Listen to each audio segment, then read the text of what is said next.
ঘুমটা তুলে এখন নিয়ে যাচ্ছি। ও মা এখন আন্দাজে নেই কি গিফট আছে। বাবা তোর মাকে ধরতে হবে মনে হচ্ছে। মাম্মি যে তোমার গিফট আছে। এটা কইটা বড়টা পছন্দ কি কালার দিব না তাহলে তোর শুরু আমি বোতলগুলো সরিয়েছি। সমস্যা হচ্ছে দুধুর একটা স্মৃতি আমরা রান্না করতে কোনোভাবেই সরাবো না। ফিলিংস কেমন? ঘামছো? মারে মা তোমারই জিনিস, এত টেনশন করো না। যখন আসতাম আমি তো এখানে থাকতাম না, মা একটা ঘরে সুন্দর করে সমস্ত কিছু টিপটপ করে রাখতো। আমাদের অনেক রিলেটিভস বলেছে যে পড়াশোনা শিখে কি হবে, সেটা কুন্তি রাখতে হবে। কুন্তি রাখবো ভালোবেসে নাড়বো, সংসারের জন্য নাড়বো। ওই যে বুনিয়া আর আমি একটা কথা বলি যে একদিন না হোক একদিন সব হবে। আমরা মাকে জন্মদিনে উপহার দিচ্ছি আলমারি ক্রিম। গল্পটা প্রথম থেকে শুরু করা যাক। আমার মা দুপুরবেলা ঘুমাচ্ছিল, ঘুমটা তুলে এখন নিয়ে যাচ্ছি। ও লাগছে আগে বলো। ও মা এখন আন্দাজে নেই কি গিফট আছে। তেলে দীপ আসছে বাবা। দাদা এইবার বাবা তোর মাকে ধরতে হবে মনে হচ্ছে। কোনটা বলো তোমার? হচ্ছে হায়ার প্যাকেটটা। মাম্মি যে তোমার গিফট আছে। তুই কালকে যেটা দিয়েছিলাম সেটা ও বড় প্যাকেট है ना। ও তোমার আমি অনেকটা আন্দাজে বলেছিলাম। ও সবচেয়ে বড় প্যাকেট তোমার। কালকে তো ফ্রিতে পেয়েছিলাম। সেটা হচ্ছে এটা আসলে আরে আরে মা জন্মদিন এটা কইটা বড়টা পছন্দ কি কালার দিব না আমার বাবা ভালো কাজ করে, জানি যে দরজাগুলো খুলে এসেছে। আমার স্বপ্ন ঢুকছে।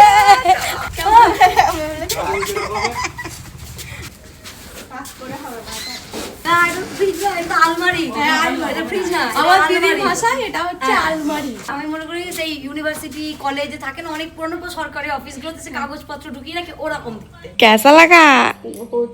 बहुत আর বলতে পারছো না। বাবা খুশি আমার মা প্যাকেটটাকে জড়িয়েই দাঁড়িয়ে আছে। যাই হোক, তোরা ভালো হয়েছিস। আমার মা প্যাকেট জড়িয়ে এখন ও মা কাঁদছো কেন?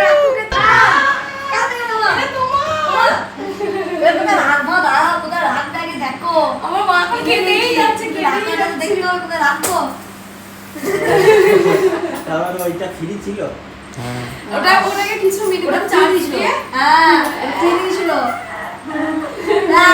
জন্মদিন ভাবে খাওয়াতে হয় মা। আরে মা কোথায় রাখবে দেখো কি কি সাজাবে বাবা? বাবা না ওরা মুখ ফসকে বলে দিয়েছে জন্মদিনে তোমার মেয়েরা তোমাকে ফ্রিজ দেবে। ফ্রিজ তখন আমাদের দুপুরের মুখটা এইটুকু হয়ে গেছে যে বাড়িতে কেউ জানে না। কোনো আন্দাজ ছিল না। আমি তো আন্দাজে ধরেছি। হ্যাঁ বাবা বাবা পুরো আন্দাজ ধরেছিল। বাবা আবার এত বদমাশ, মাকে বলছে ওদের সঙ্গে আমার কথা হয়েছে, ওরা বলেছে হ্যাঁ। সিগনেট রাখতে বলেছে। আমি বুনিয়া রোহন ছাড়া ব্যাপারটা কেউ জানে না কেউ। তাহলে তোর শুরু। তোর শুরু আমি বোতলগুলো সরিয়েছি। এইখানে এখন এদিককার জিনিস ওদিক, ওদিককার জিনিস আমার মা একাই সব মুছতে শুরু করে মা দিয়েছে। এই মশাগুলো আমাদের নেবে না। না। মা ডেলি Daily আমরা বুঝি। হ্যাঁ কিন্তু এই মশাগুলো মা নেবে না। এবার সমস্যা হচ্ছে মিট কেসটার পর যদি ফ্রিজটা রাখি তাহলে পাশাপাশি দুটোই ফার্নিচারের দোকান মতো হয়ে যাবে। আর এই মিট কেসটাকে আমরা কোনোভাবেই রান্নাঘর থেকে সরাতে চাইছি না, কারণ মিট কেসটা আমার দুদুর, আমাদের ভীষণ প্রিয় মিট কেসটা। দুদুর রান্নাঘর জিনিস খুব ভালোবাসতো, দুদুর একটা স্মৃতি আমরা রান্নাঘর থেকে কোনোভাবেই সরাবো না। চলে এসেছে, যুদ্ধ করা হচ্ছে এখন। কেমন আনন্দ হচ্ছে। মা এখন খালি তাকিয়ে আছে যে কোন দিক দিয়ে বেরোবে আমার জিনিসটা। মাকে যে পছন্দ এখন রত্ন এখনই ভেতরে গিয়ে আছে, যদি আমরা এটা দেখিনি, আমরা যেটা ডিসপ্লে করা ছিল সেটা দেখেছি, এটা দেখিনি, এটা সিলপ্যাক। ফিলিংস কেমন? আমার মা ভয়ে একটা সাইডে দাঁড়িয়ে আছে, আমার দিদি ওইখানে চলে গেছে। ভয় লাগছে কেন কি? ঘামছো? মারে মা তোমারই জিনিস, এত টেনশন করো না। ঠিক আছে তোমারই এটা। এই দরদর করে ঘামছি। মা এখন দেখেনি না, মা এক্সাইটমেন্টে ধরে হ্যাঁ ওর মা হাতটা এরকম টেনে সই করে নিয়ে আসছে। দেখে বলেছি আমি এখনো দেখতে পেলাম না।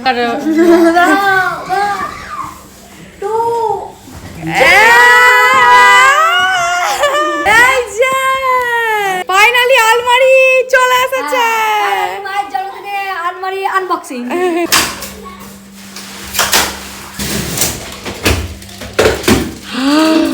না আমার এখনো কাঁপছে।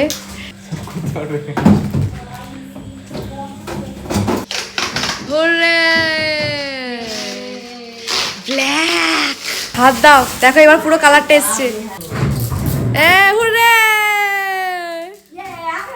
হ্যাপি বার্থডে মা। আমার দিদি কাগজগুলোকে ছিঁড়ে যাচ্ছে। মা কেমন? মা এখন আলমারি গোছাচ্ছে। কালারটা এত সুন্দর। আমার সব থেকে ভালো লাগে আইসের জায়গাটা, এরকম কিছু ঘুরিয়ে দেবো, বড় আদৌ পড়বে হ্যাঁ এরকম করে। আমার সব থেকে ভালো লাগে। এবার আসল কাজ শুরু করেছি। এই সমস্ত ছোলাগুলোকে বাইরে ফেলতে যেতে হবে, ছোলাগুলো রেখে কোনো লাভ নেই। চলো,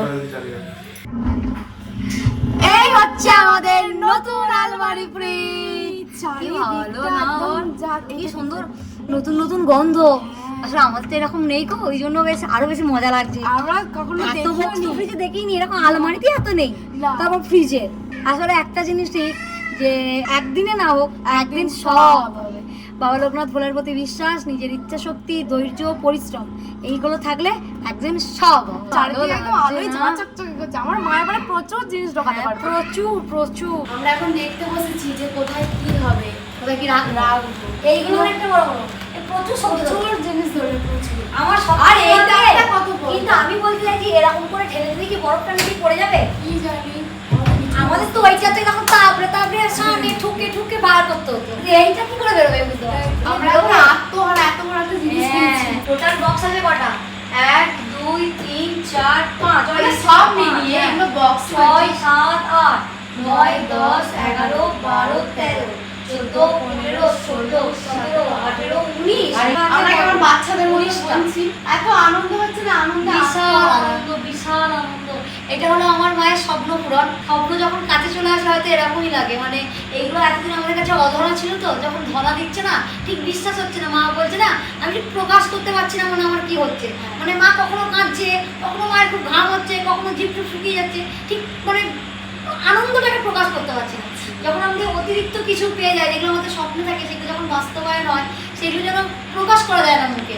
মায়ের অবস্থা সেটা হয়েছে। বাবা ভীষণ খুশি, বাড়ি আমরা প্রত্যেকে খুশি, কিন্তু প্রকাশ করতে পারছি না যে আনন্দটা কিভাবে প্রকাশ করবো, মানে কোন লেভেলে চিৎকার করলে আনন্দটা প্রকাশ পাবে, এটা আমরা বুঝতে পারছি না। এই কালারটা, হ্যাঁ, এই কালারটা পছন্দ করেছে মেইনলি রোহন। এই কালারটার জন্য বেশি পেমেন্ট দিতে হয়েছে। হ্যাঁ, আমি জানি না আলোর জন্য কতটা বোঝা যাচ্ছে, কিন্তু যখন এসছে যে স্টিকারটা গায়ে একটা পলিথিন লাগা থাকে না, ওটার জন্য গ্রিন কালার লাগছে।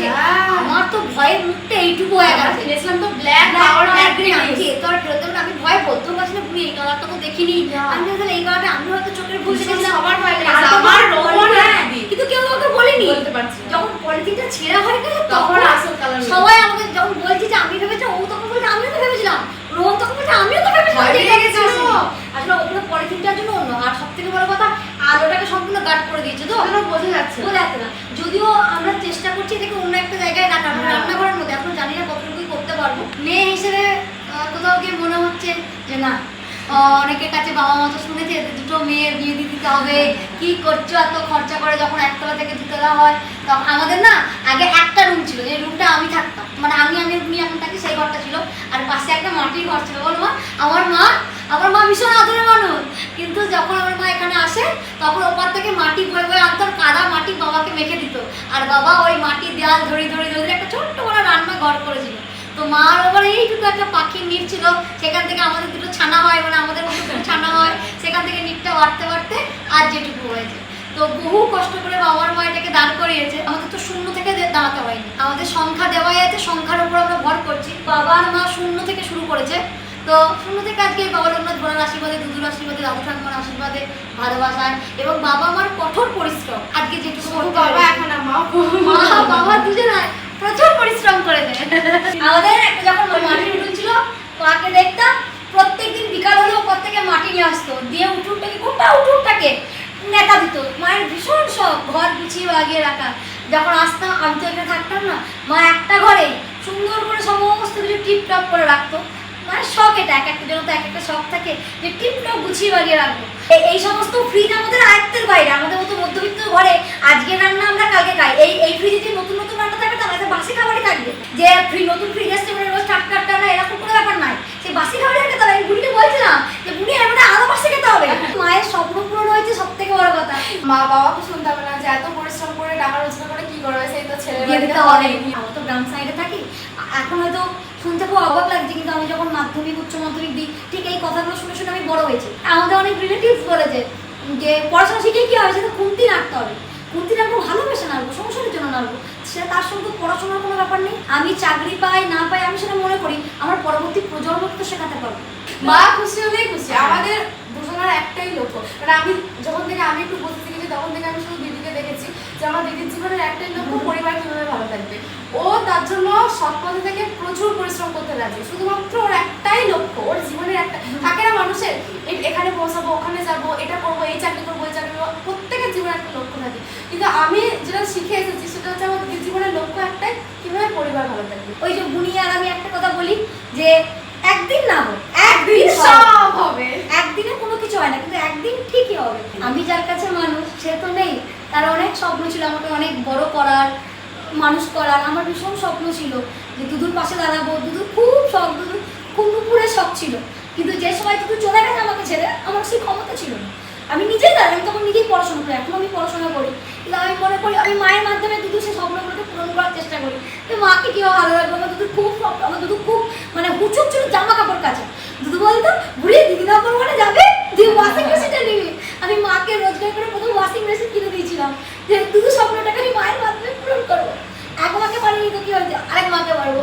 দুদু চলে যাওয়ার পর আমি খুব চেষ্টা করি মাকে আগলে রাখার। আমার ভীষণ ইচ্ছা ছিল যে আমি শান্তিনিকেতনে গিয়ে পড়াশোনা করবো, আমার স্বপ্ন ছিল ছোটোবেলা থেকে যে আমি শান্তিনিকেতন গিয়ে পড়াশোনা করবো, কিন্তু তার আগে দুদু চলে গেল বলে শুধুমাত্র আমি মাকে আগলে রাখবো বলে যাইনি, যে আমি যদি চলে যাই মা ভীষণ একলা হয়ে যাবে, উনি অনেকটা ছোট তো, আর কেউ নেই মায়ের না আমাদের মা বলে না জানো মা নাই তার গান নাই, ঠিক কথা। মাকে দেখে আমরা একদম প্রতিটা পদে পদে বুঝতে পারি যার মা নেই তার গান।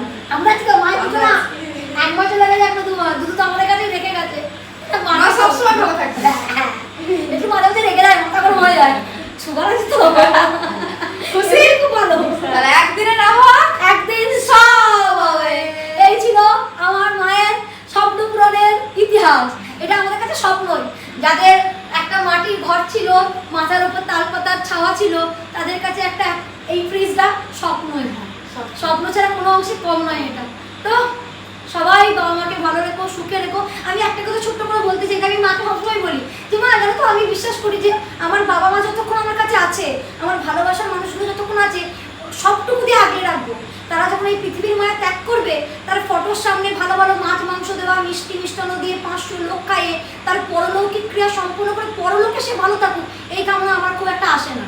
আমার মনে হয় সেই মানুষটা যখন নিঃশ্বাস নিতে পারছে ততক্ষণ তাকে আমি আগলে রাখবো, কিন্তু সে যখন নেই, চোখ বন্ধ করছে, সে পরজন্মে গিয়ে কি করবে, তার ভালো থাকার জন্য 500,000 লোক খাওয়াও, তার পছন্দের খাবার তার ফটোর সামনে দাঁড়িয়ে চোখের জল ফেলা, এই নীতিতে আমি বিশ্বাস করি। মানুষটা যতক্ষণ আছে আমি আমার শেষ রক্তবিন্দু দিয়ে চেষ্টা করবো তাকে ভালো রাখা, সবসময় টাকা পয়সা দিয়ে নয়, যে টাকা পয়সা দিয়ে তাকে ভালো রাখা যায়, ভালোবেসেও ভালো রাখা যায়। হ্যাঁ তাই তো মা, তাই তো একদম একদম। তো এই ছিল আজকে আমাদের মায়ের স্বপ্ন পূরণ। প্রত্যেক ছেলে মেয়ের উচিত, মানে আজকে আমরা করেছি বলে তাই প্রত্যেক ছেলে মেয়ে আমাদের উচিত, আমাদের প্রত্যেকের উচিত বাবা মাকে আগলে রাখা। আমরা যখন ছোট ছিলাম তখন এরা আমাদের বাবা মা ছিল, আমরা যখন বড় হয়েছি আমরা বাবা মা হয়ে গেছি, এটা বাচ্চা হয়ে গেছে। তো সমস্ত কিছু এইভাবে যদি একটু বিচার বিশ্লেষণ করি, পৃথিবী অনেক সহজ, কোথায় জটিলতা, কেন এত ডিপ্রেশন, আজ আছে কাল নেই, সবাইকে ভালোবাসে কাটিয়ে দাও। চলো সবাই খুব ভালো থেকো, সুস্থ থেকো, সবাইকে ভালো রেখো, টাটা।